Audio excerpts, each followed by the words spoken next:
바울은 단신이서 사역을 진행하지 않고 그와 함께한 동역자가 있었다는 것에 굉장한 행복감을 누리며 살던 사람이었습니다. 고린도 교회에 아주 심각한 문제를 해결할 때도 그가 하나님 앞에서 또 교회 앞에서 사랑하는 동역자들 앞에서 세웠던 아주 중요한 모토와 같은 메시지는 여러분, 우리는 하나님의 동역자입니다. 그랬어요. 우리라고 표현했어요. 어떤 개인이 아니라 우리가 하나님 앞에서 하나 된 공동체 안에서의 한 동역자라는 사실을 강조했습니다. 여러분, 성령의 역사는 흩어 분리하고 이간하고 쪼개고 파괴하고 어지럽히고 더럽히지 않습니다. 성령이 역사하시는 곳에는 가는 곳곳마다 깨끗해집니다. 그리고 진행하는 것마다 완전케 되고 둘이 열이 백이 하나로 뭉쳐지고 성령 안에 하나 되고 하나님의 그 뜻 안에 하나 되고 하나님 말씀 안에 하나 되고 진리 안에서 하나 되고 모두가 하나 될 수 있도록 아름답고 복된 은혜의 향연으로 무질서에서 질서가 되고 깨어진 곳에서 수습되고 회복되고, 바로 이것이 성령의 역사입니다. 그래서 우리가 일상을 살아가면서 이것이 하나님의 역사인지 아니면 악한 영의 역사인지를 구분해 보려면 본질적으로 어떤 그들이 어떤 공동체가 무엇을 추구하고 있느냐라고 하는 그 과정과 결말을 보면 알 수 있습니다. 이건 진리가 아니구나. 이건 성령의 역사가 아니구나. 여러분, 성령의 역사하심은 하나 되게 하고 하나님 뜻 안에서 영광을 올려드리게 하고 찬양과 경배를 하나님 중심으로 나가게 하는 것이죠.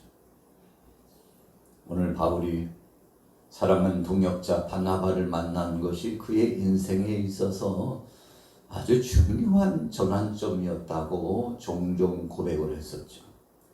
오늘 본문에도 마찬가지죠.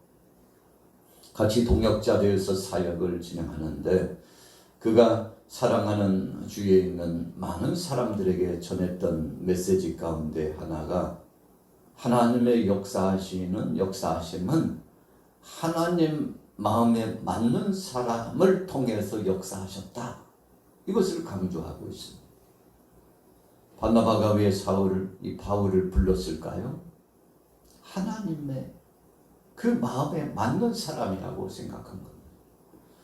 우리가 교회 공동체를 이루고 하나님 앞에서 충성하고 헌신하는데 그 이유가 뭡니까? 그 목적과 그 의미와 그 이유는 예수 그리스도 안에서 하나 되었기 때문에 하나님의 그 크신 사랑 안에서 일체감 있게 한 마음 한 뜻 같은 생각 같은 목적을 두고 함께하고 있기 때문에 그런 거 아니겠습니까?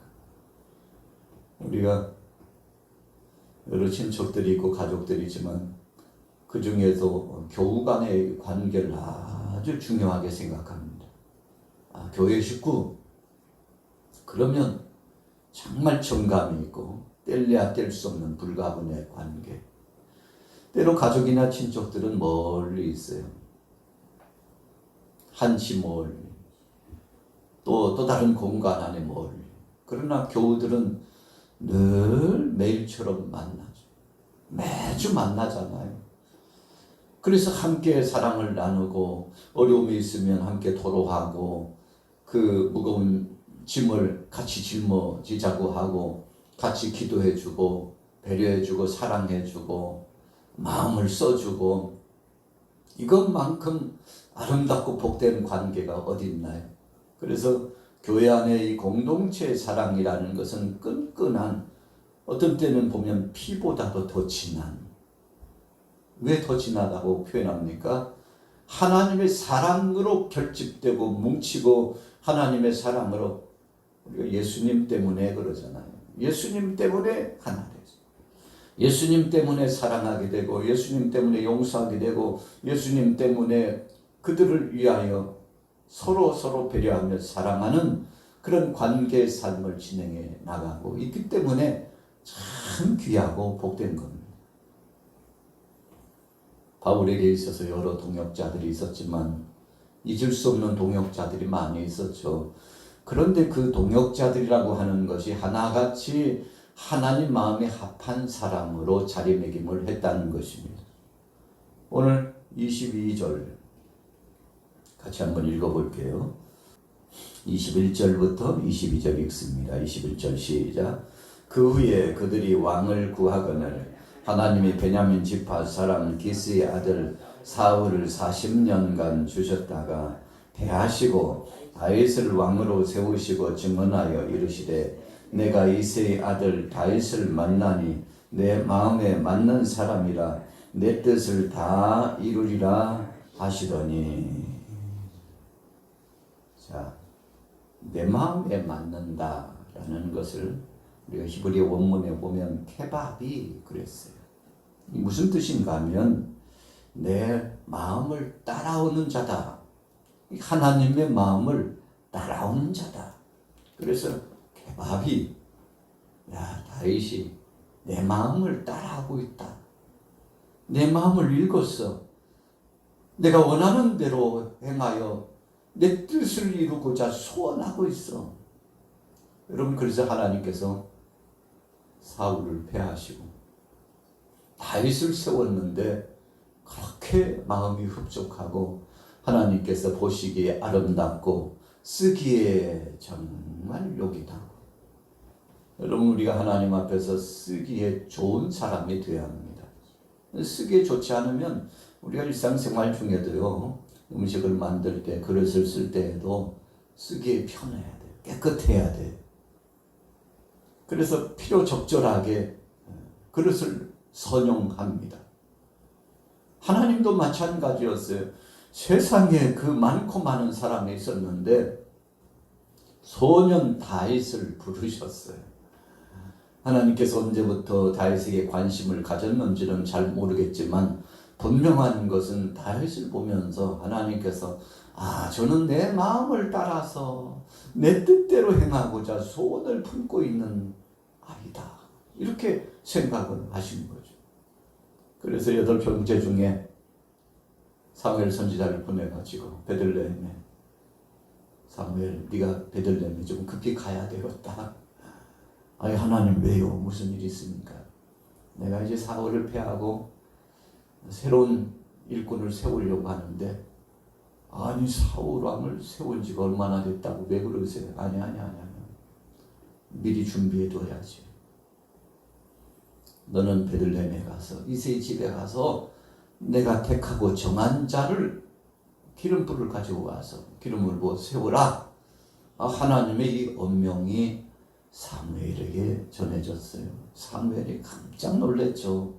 하나님의 말씀을 받잡고 급보를 전하고는 갔는데 7 형제가 준비하고 있었어요. 사무엘 선지자가 아직은 좀 둔감하고 하나님의 마음을 잘 읽지 못했죠. 오랜 기간 사역을 했지만 아직도 둔감한 것, 여전히 우리 인생들은 그렇습니다. 영이 맑은 것 같지만 둔감할 때가 많아요. 그래서 매일처럼 깨어서 기도하고 말씀 안에서 우리 자신을 성찰하고 나 자신을 거울처럼 귀한 말씀 안에 돌이켜보지 않으면 금세 둔감해집니다. 엘리 제사장도 둔감해졌잖아요. 성경의 인물 가운데 둔감해진 사람은 하나님이 가만히 내려놓고 쓰시질 않습니다.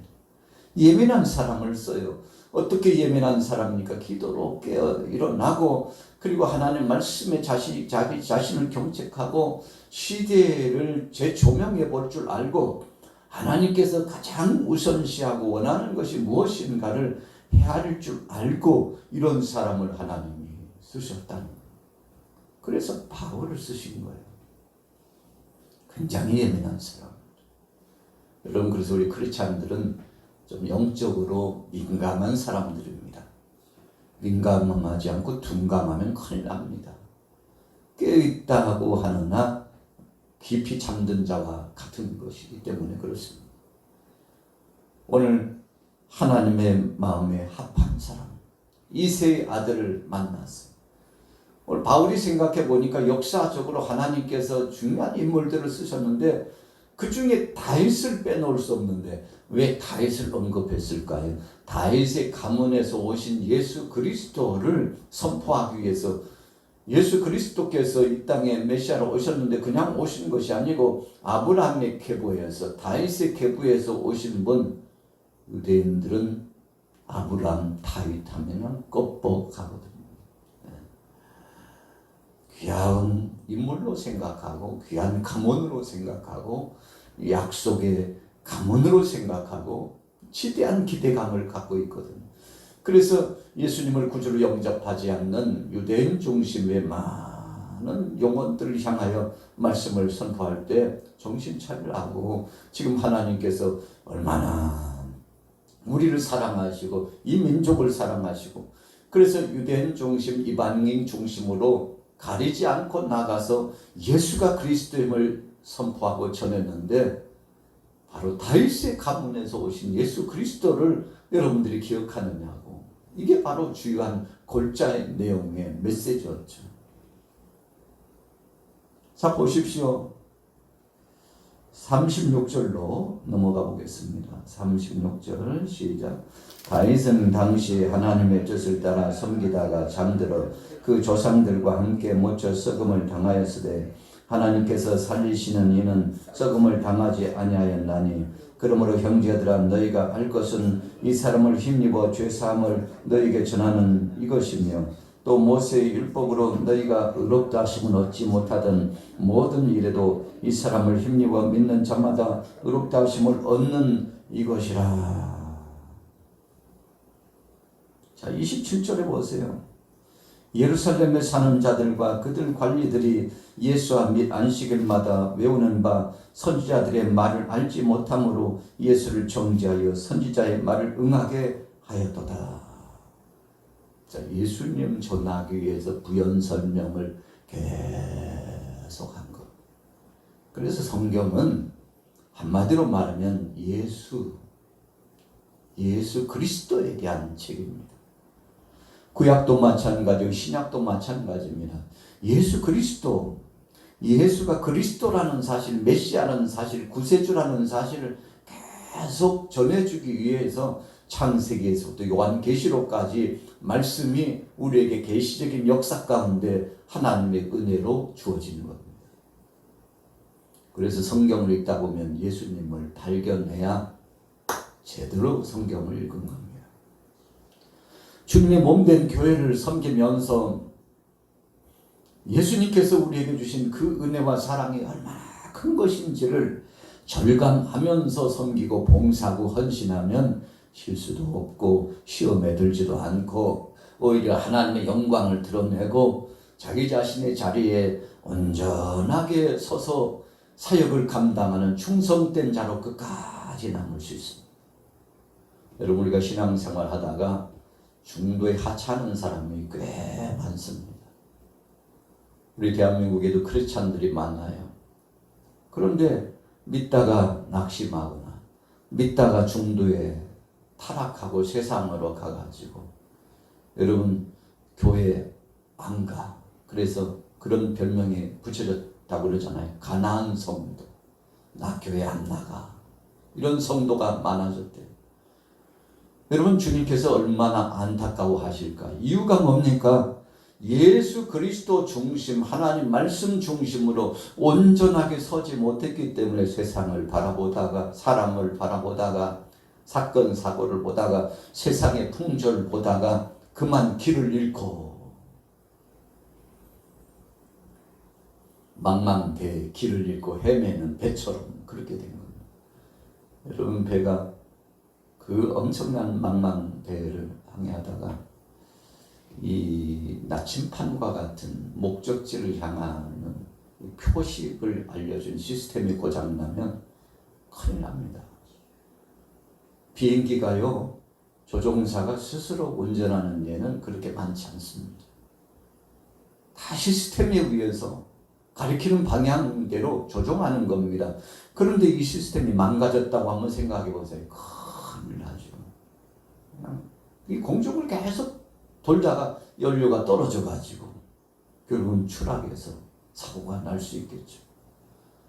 여러분, 정확한 목적지를 타켓으로 삼아서 결정한 다음에 시스템이 명령을 내리면 이 최종 목적지가 설정이 되고 항로가 쫙 화면으로 드러나서 보여지고, 그래서 그 보고서 조정하는 겁니다. 그냥 보고서 조정할 줄 아는 기술을 훈련한 것뿐이에요. 여러분, 우리 신앙인들도 마찬가지입니다.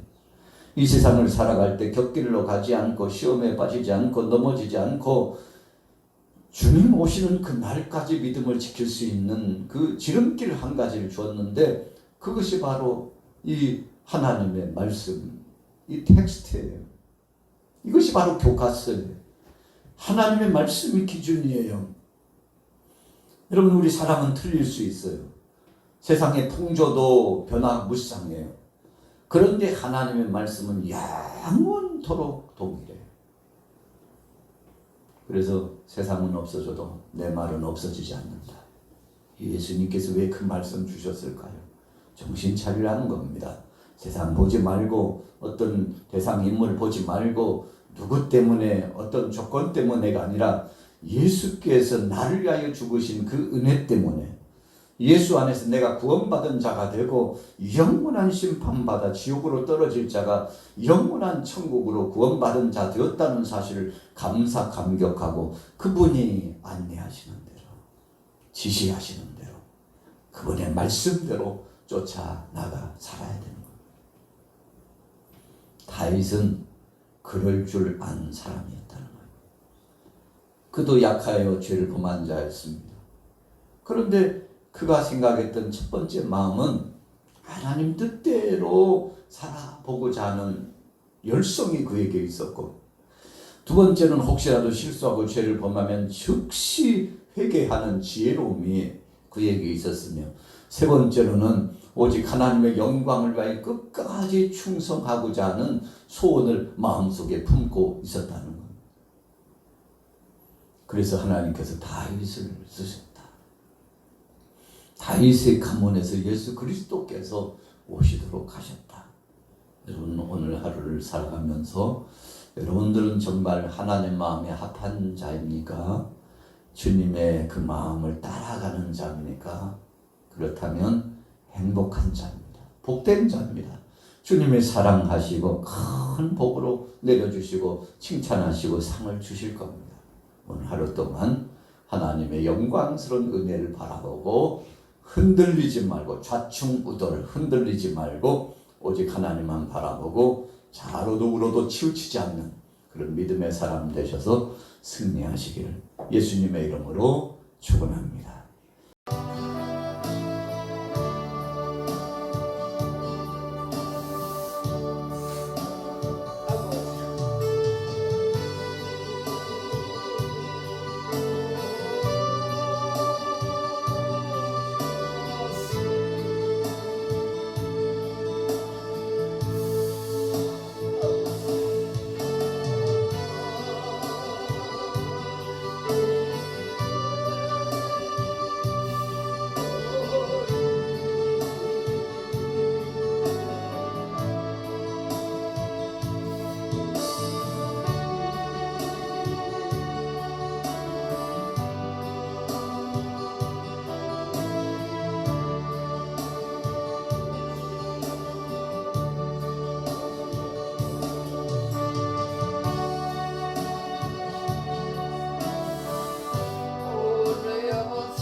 Abun